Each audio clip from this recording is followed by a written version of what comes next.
Assalamualaikum warahmatullahi wabarakatuh. Perkenalkan, nama saya Naura dengan NIM C02215352, kelas akuntansi forensik A. Yang terhormat kepada Ibu Riana Anggreni Ridwan, SE MSI, selaku dosen pengampu mata kuliah akuntansi forensik. Dalam video ini, saya akan menjelaskan salah satu materi, yakni mengenai Undang-Undang Perlindungan Saksi dan Korban, Pedoman Whistleblowing System, seorang akuntan forensik menjadi whistleblower, dan peniup peluit di Indonesia. Langsung saja, yang pertama, Undang-Undang Perlindungan Saksi dan Korban.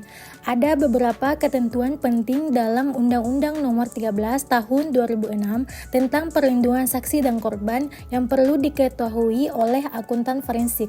Undang-undang ini memberikan beberapa definisi sebagai berikut. Yang pertama, saksi adalah orang yang dapat memberikan keterangan guna kepentingan penyelidikan, penyidikan, penuntutan, dan pemeriksaan di sidang pengadilan dan tentang suatu perkara pidana yang ia dengar sendiri, ia lihat sendiri, dan atau ia alami sendiri.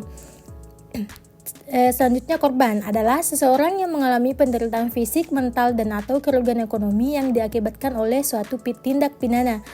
Selanjutnya, Lembaga Perlindungan Saksi dan Korban (LPSK) adalah lembaga yang bertugas dan berwenang untuk memberikan perlindungan dan hak-hak lain kepada saksi dan atau korban sebagaimana diatur dalam undang-undang itu.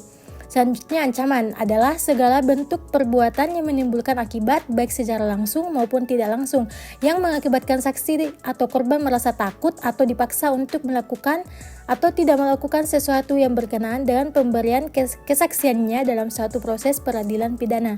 Yang terakhir, perlindungan adalah segala upaya pemenuhan hak dan pemberian bantuan untuk memberikan rasa aman kepada saksi atau korban yang wajib dilaksanakan oleh LPSK atau lembaga lainnya sesuai dengan ketentuan undang-undang ini.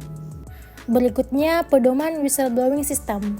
Pelaporan pelanggaran atau whistleblowing adalah pengungkapan tindakan pelanggaran atau pengungkapan perbuatan yang melawan hukum, perbuatan tidak etis atau tidak moral, atau perbuatan lain yang dapat merugikan organisasi maupun pemangku kepentingan yang dilakukan oleh karyawan atau pimpinan organisasi kepada pimpinan organisasi atau lembaga lain yang dapat mengambil tindakan atas pelanggaran tersebut.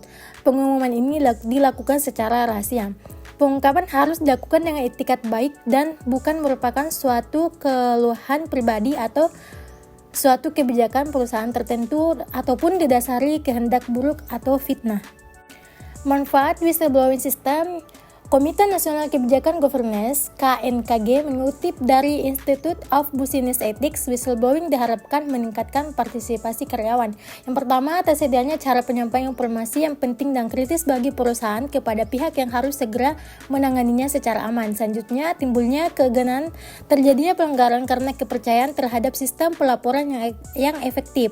Selanjutnya, tersedianya mekanisme deteksi dini atas kemungkinan terjadinya masalah akibat suatu pelanggaran. Selanjutnya, sedianya kesempatan untuk menangani masalah pelanggaran secara internal terlebih dahulu sebelum meluas menjadi masalah pelanggaran yang bersifat publik.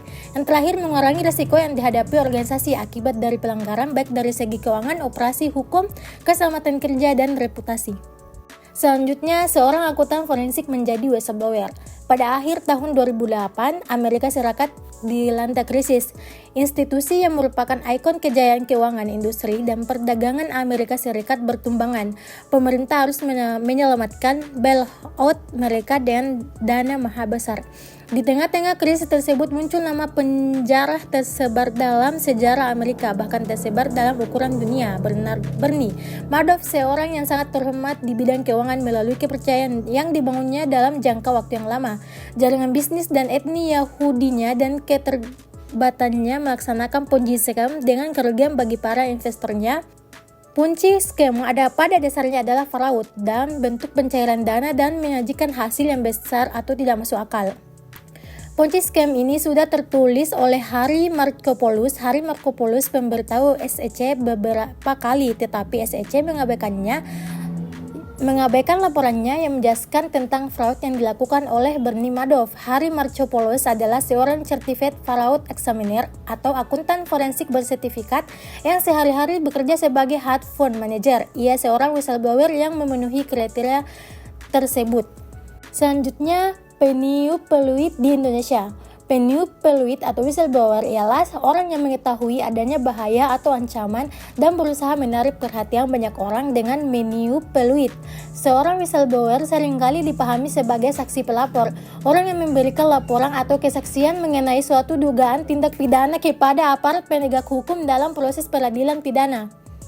Indonesia Corruption Watch (ICW) mencatat beberapa kasus pelapor dugaan korupsi yang kemudian diadukan mencemarkan nama baik, diantaranya yang pertama, Arifin Wardianto melapor dugaan korupsi dalam urusan perizinan wartel di Yogyakarta tahun 1996. Ia diadukan mencemarkan nama baik. Pengadilan Negeri Yogyakarta menghukumnya 2 bulan penjara. Pengadilan Tinggi Daerah Istimewa Yogyakarta menyatakan tidak bersalah dan bebas dari hukuman penjara. Mahkamah Agung menghukumnya lagi dengan 2 bulan penjara. Kasus yang dilaporkannya tidak pernah diproses. Yang terakhir, Ate Arda Kusdinan melaporkan dugaan korupsi uang pemasangan iklan 135 juta oleh mantan Kepala Dinas Pendapatan Cianjur Maxkana Sumitra. Pelapor diadukan terlapor ke Polres Cianjur. Itulah tadi pembahasan mengenai materi Undang-Undang Perlindungan Saksi dan Korban, Pedoman Whistleblower System, seorang akuntan forensik menjadi whistleblower dan peniup peluit di Indonesia. Lebih dan kurangnya mohon dimaafkan. Sekian dan terima kasih. Wassalamualaikum warahmatullahi wabarakatuh.